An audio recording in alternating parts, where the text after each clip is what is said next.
Aínda que o programa do Carné Xove cumpre 30 anos dende que se puxera en marcha, dará benvida ao 2021 cunha imaxe renovada. A Conselleira de Política Social presentou esta mañá en Noia o novo deseño da campaña que incorpora descontos e vantaxes para a mocidade.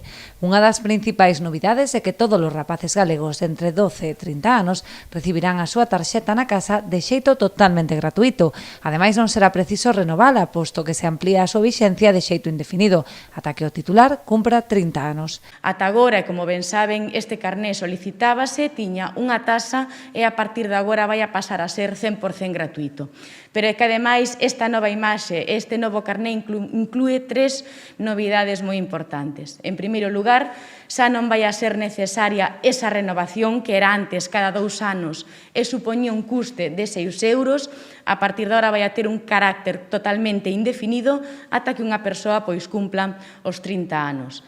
Ademais das vantaxes para os mozos, a Xunta pretende impulsar a través deste programa o comercio local, polo que subscribiu un convenio coa Asociación de Jóvenes Empresarios de Galicia para adherir aos establecementos de proximidade. A través dunha aplicación móvil, os usuarios poderán tamén acceder a toda a información sobre descontos e promocións da súa zona xeográfica. Vamos a crear unha app de tal forma que a todas as persoas lle cheguen as distintas ofertas, distintas promocións, se vai a xeolocalizar ese terminal e, polo tanto, a unha persoa de Noia chegaránlle todas as promocións que hai na súa zona.